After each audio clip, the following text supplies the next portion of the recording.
Antes, después, eternamente, hay un lugar que nos permitirá encontrarnos. Perpetual, donde perduran los vínculos.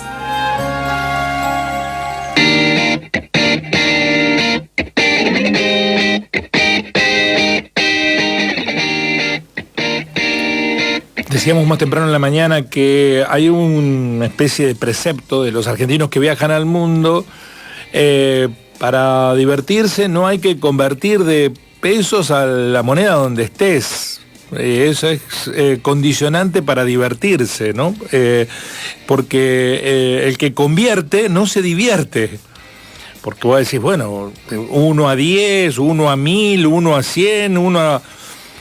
Aunque ahora en algunos lugares del mundo cuesta tan caro comer, divertirse, pasear, como estando en la Argentina. Ha hecho un trabajo muy interesante la CELAC Data, que es el Centro de Estudios Latinoamericanos, comparando la relación salario mínimo, precios que se pagan en la Argentina con los principales productos y en realidad 78 países del mundo. Bueno, el riocuartense Guillermo Oglietti está integrado a esa organización, el doctor en economía, y le vamos a preguntar cuál es el resultado de ese trabajo. Guillermo, un gusto, buen día, ¿cómo va? Hola, cosa es decir, Guillermo, ¿cómo estás? Buen día. Una cosa es decir cara Argentina, por querida Argentina en italiano, y otra cosa es decir Argentina cara, ¿no? Y eso es lo que nos está pasando. ¿Está cada vez más cara la Argentina? Sí, claro, por eso es importante este cálculo que hicimos, que vos estás destacando, porque nos da una idea de si estamos caros o no, si somos un país competitivo o no, capaz de, por ejemplo, de desarrollar nuestras industrias, nuestra actividad productiva, o por el contrario vamos a tener que cerrar las persianas y dedicarnos a importar todo porque afuera se produce más barato. Ese es el dato importante, por ejemplo, vinculándolo al discurso, a la cadena que emitió ayer Milei, donde él preveía, por ejemplo, de que se iban a dar oportunidades de inversión en Argentina, generadas desde el extranjero, o con las propias rentas que extrajera el sector agrícola, minero y petrolero. Pues esas rentas que van a sacar estos sectores difícilmente se van a traducir en inversiones en el sector productivo. ¿Por qué? Porque es conveniente producir en otro lugar del mundo y de ahí importar. Eso por lo que ha pasado con lo que está pasando con los precios en Argentina. No me refiero a la inflación en pesos, sino a la inflación en dólares, porque cuando nosotros exportamos tenemos que transformar nuestros bienes de pesos a dólares para poder competir en el resto del mundo. Y si los vendemos demasiado caros en dólares, que es lo que está pasando, pues es difícil que lo hagan las exportaciones. Eso es algo, por lo tanto, que no va a pasar. Algo en lo que no coincido con el presidente. ¿Es un efecto buscado o no deseado lo que está pasando, que en la Argentina haya inflación en dólares, que nos cueste cada vez más caro acceder a insumos básicos como los alimentos? Es buscado, es buscado porque hay el atraso en el dólar que hay, el gran atraso, digamos, recordemos esto, hace un año, si uno quería comprar $100, tenía que hacer un esfuerzo importante. Hoy en día, comprar $100 es algo barato. Por lo tanto, el que lo compró hace un año a $100 con un gran esfuerzo, una parte importante de sus horas de trabajo para comprar esos $100, hoy en día lo tiene que salir a vender por $2. Entonces, lo que me parece importante es ver que... perdón que me perdí un poco.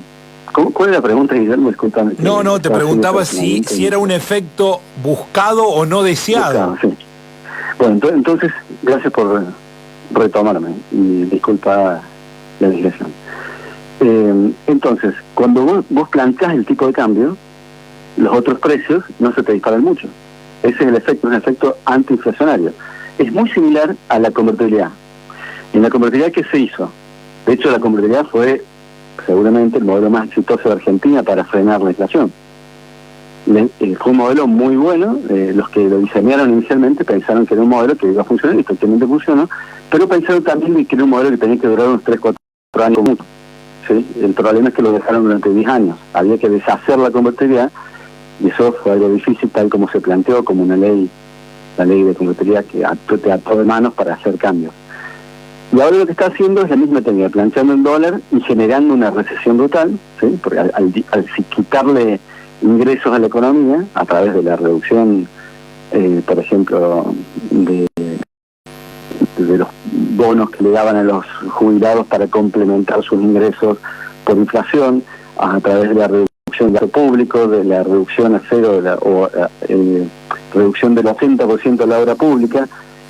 Todas estas reducciones licuaron la plaza de ingresos y por tanto, como no hay ventas, eso contribuye a que nadie salga a demandar dólares. Eso es el principal motivo por el cual no hay demanda de dólares y el dólar está planchado. Otro de los motivos por los que está planchado es porque el gobierno está acumulando dólares, pero los acumula dólares porque no paga importaciones. Es decir, cuando un importador va al Banco Central y dice, che, dame 100 dólares para pagar importaciones, el Banco Central le da 25 y se endeuda por los otros 75. Y así está haciendo mes a mes. Por lo tanto, estamos acumulando una deuda muy importante, una deuda enorme, que esa deuda es lo mismo que emitir dinero, porque tarde o temprano lo vas a tener que revertir, ¿sí? Bueno, está generando una deuda enorme y por lo tanto, pues estamos hablando de una deuda grande, ¿no? Más de 10.000 millones de dólares. Sí. Guillermo, ¿cuántos productos? Por lo tanto, está planchando el dólar y así consigue desacelerar la inflación que él impulsó con la devaluación. Recordemos que habíamos pasado, no como dice mi ley de hiperinflación, eso es un disparate brutal, no hay ningún economista serio que sea capaz de avalar esos datos que él da vergüenza ajena. No había hiperinflación, la tasa de inflación era alta, pero el cálculo que hace él, nadie de esto, no significa eso. Así que no había hiperinflación, sí había una inflación muy alta, sabemos que era muy alta, pero no había ni riesgo ni nada de inflación. De hecho, se produce lo que acelera la inflación es precisamente los discursos del presidente argumentando de que el peso no valía nada. Literalmente debo decir que era una mierda. Si decía eso un presidente con posibilidades, un candidato con posibilidades, agitaba la inflación porque la gente se deshacía esos pesos y iba a comprar dólares y eso genera inflación. O sea que simultáneamente el presidente, mientras hizo campaña, ¿qué hacía? Por un lado, te decía que yo voy a destruir la inflación, pero por otro lado le prendía fuego a la inflación. Bueno, entonces ahora apenas asume, hace una gran devaluación y la inflación se dispara, 25%, sigue siendo alta, pasó del 25 al 20, al 14, ahora al 11 y seguramente va a seguir cayendo, pero no es fruto de una política deliberada, como te decía, mantener el dólar lo más estable posible, que es lo que está haciendo gracias a la gran recesión que está logrando. Es como para que la gente sepa con qué asociarlo, es como la convertibilidad reducida en el tiempo, es como una mini convertibilidad. Es lo mismo que la convertibilidad, pero que ha pasado en 3 meses. Guillermo Oglietti, el economista de la CELAC, de los productos que compararon con 78 países del mundo, enviaron un cuadro muy interesante de la CELAC. ¿Cómo se lee ese cuadro? ¿Cómo se interpreta? Dale, sí, es muy interesante porque para saber qué tan caros estamos, lo que agarramos y utilizamos un montón de productos, casi 30.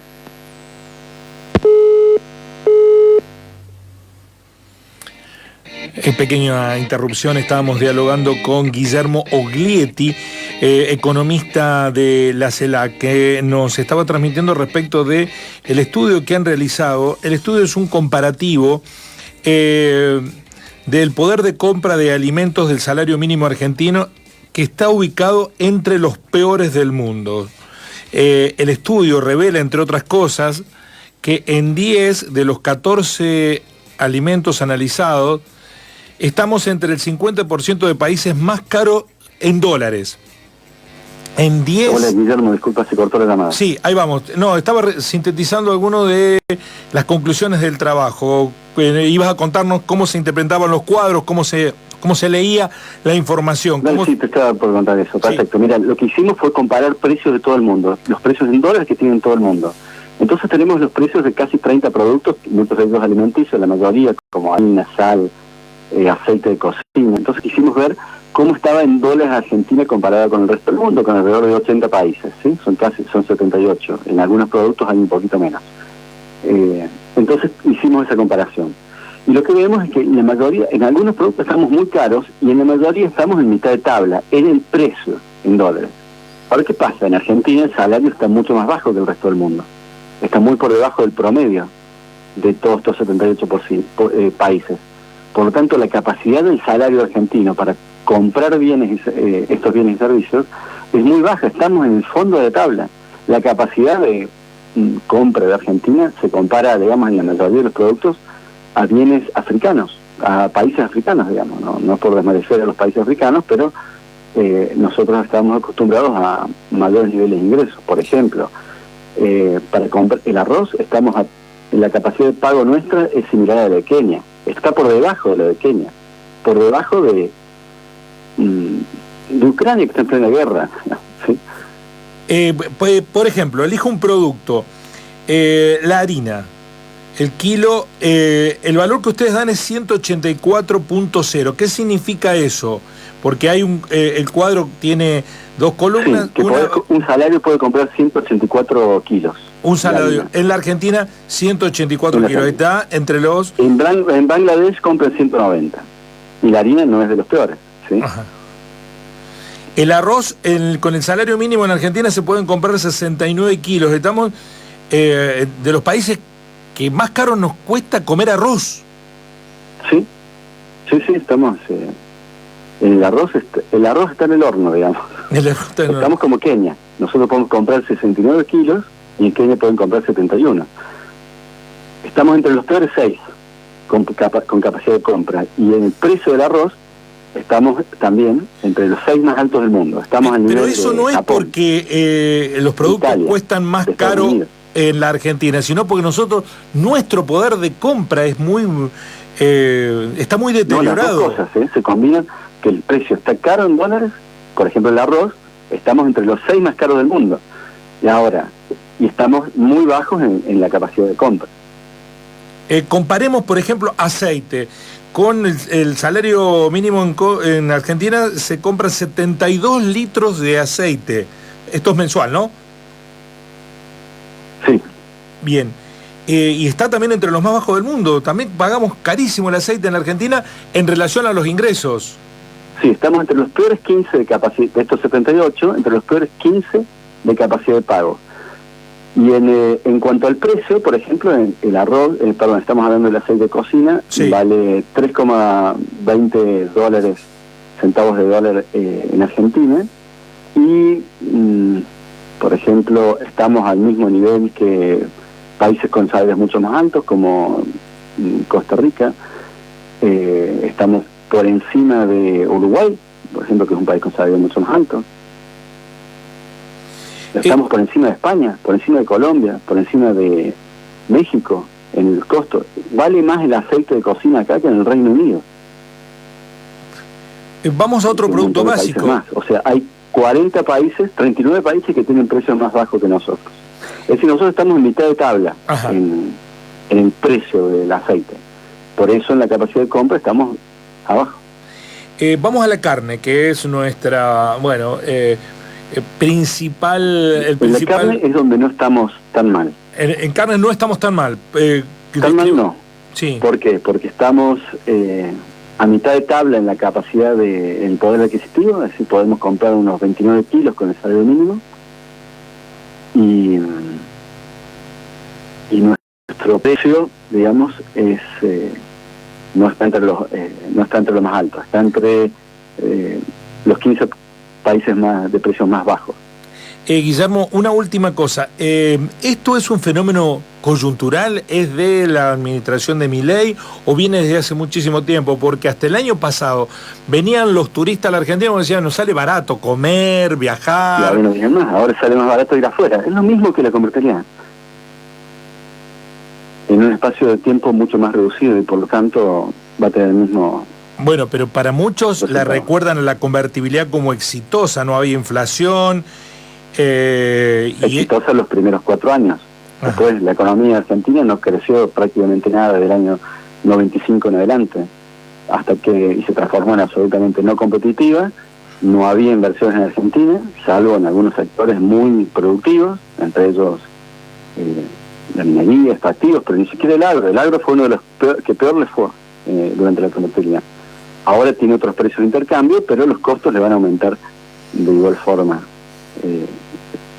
le están aumentando de igual forma que en ese momento en el pasado. Bueno, está hablando con nosotros Guillermo Guglietti, economista de la CELAC. Mis compañeros de tarea, Mayra y Alejo, también quieren preguntar, Guillermo.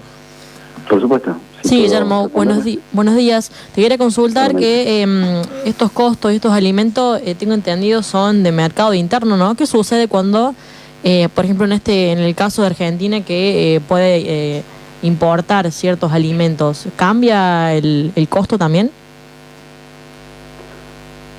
Y vamos a asumir el precio internacional más los costos de transporte. O sea que vamos a tener dificultades en el sentido de los costos internos no van a ser tan bajos como deberían serlo para un país que es el grano del mundo. Es decir, una ventaja competitiva de Argentina, una ventaja para competir con el resto del mundo, y sos un país que tenés abundante petróleo, abundante alimento, es tener la comida barata y la energía barata. Es lo que hace, por ejemplo, Estados Unidos. ¿Por qué crece tanto la economía norteamericana? Y en parte porque con el fracking está sacando el petróleo a muy bajo costo. Y tiene abundantes alimentos y por lo tanto tiene alimentos a muy bajo costo. De hecho, Estados Unidos es un país barato en términos, a pesar de que tiene un nivel de renta alto, termina siendo un país barato por cuánto cuestan sus insumos vitales como los alimentos, ¿sí? Entonces, eso es lo que nos generaría este problema. Está bien, importamos al precio internacional, pero nunca vamos a tener la ventaja de ser un país barato como deberíamos serlo para poder competir con el resto del mundo y desarrollar algunas industrias. Para finalizar, Guillermo, el discurso de anoche, en términos de economía, ya no hablando del trabajo de la CELAC, ¿fue un discurso realista? ¿Dijo la verdad Milei en términos económicos? A mí me sorprende que se haya usado en la cadena nacional para anunciar que llegamos a un superávit fiscal, que en realidad no es tal, porque él lo que está usando para decir que hay un superávit fiscal es la cuenta. No es la cuenta correcta, porque no tiene en cuenta en ese cálculo pagos que ha ido pateando. Es como si vos no pagaras, es un ejemplo que están circulando por ahí que me parece muy eficaz, muy gráfico. Si vos no pagas la luz, no pagas el gas, no pagas los empleados, la cuenta te va a dar que está bien, pero en realidad estás acumulando un montón de deudas, que es lo que está haciendo este gobierno, por ejemplo, no pagando las importaciones, no pagando la energía eléctrica al proveedor mayorista de energía eléctrica que se llama Camesa, no pagando a los ajustes que le correspondería cobrar a los jubilados, y varias cositas más. Entonces, si vos no tenés esas cuentas, las cuentas te van bien. Por eso a mí me llama mucha atención cuál es el criterio de mostrar como que van bien las cuentas cuando la economía está en franco retroceso. Nunca en la historia hemos tenido una caída económica de esta magnitud. Si querés, yo estoy armando una lista de los despidos que estamos viendo en toda la economía argentina, en todas las provincias. Y la verdad que es descomunal, por todos los sectores, es algo, digamos, no solo el sector público, ¿no? Eso, el sector público lo dejo de lado, pero el sector privado empezamos a ver que es un fenómeno generalizado. Por todos lados cae el empleo, por todos lados cae el empleo formal. ¿A dónde vamos con esto? Entonces, salir a festejar en este entorno tan recesivo que llegamos al superávit, ¿sabes cómo es? La metáfora perfecta para mí es la de el médico con un paciente que tiene fiebre. Es como, porque la fiebre es muy parecida a la inflación. Cuando el cuerpo tiene fiebre, está en realidad trabajando para combatir, digamos, su sistema inmunológico, para combatir alguna infección o algún virus o lo que sea. O sea que puede ser la inflación un síntoma bueno o malo. ¿Sí? Por un lado es malo porque si sube mucho la temperatura es un problema, pero por otro lado hay una reacción del cuerpo que está combatiendo esa enfermedad. Y la inflación es igual, tiene cosas buenas y cosas malas. Por ejemplo, un poco de inflación puede ser buena. ¿Por qué? Y porque está reflejando que la economía está creciendo todo lo que da. Pero también puede ser mala, por ejemplo, si se debe a un gasto inútil de parte del Estado o a la corrupción, etcétera. Entonces, lo que está pasando es que entonces está hecha esa metáfora entre la inflación y la fiebre. Bueno, lo que estamos viendo es que primero, la fiebre no ha caído, la inflación no ha caído, está desacelerando sobre el valor alto al que lo llevó Milei cuando devaluó. Él hizo la devaluación más alta de la historia argentina en democracia. O sea, vos tomás los gobiernos democráticos de los 70 y nunca hubo una devaluación de esta magnitud, ni Rodríguez, digamos. Entonces, esa semejante devaluación generó una inflación primero del 25, acuérdate, pasamos de una inflación mensual del torno al 6-10, digamos, al 25. después del 20, después del 14, después del 11, posiblemente va a seguir bajando, pero es realmente una baja, todavía no alcanzó a bajar por debajo de los niveles previos. Es fácil decir eso, digamos, yo estoy bajando la inflación, pero si me olvido de que yo la subí. Bueno, entonces lo que me pareció el discurso de ayer es como si un médico fuera, le pega un tiro al paciente para que, y festeja, uy, mirá, le bajé la inflación. Y claro, bajar la inflación así, esa es la metáfora que te quería decir, perdón. No podemos, no me parece muy cuerdo festejar que le bajé la fiebre al paciente, pegándole un tiro, asesinándolo, digamos, y la economía argentina está en un desplome brutal. ¿A quién le cuesta? ¿Cómo te parece que puede ser sensato festejar eso? Guillermo, muchísimas gracias por este contacto, muy amable.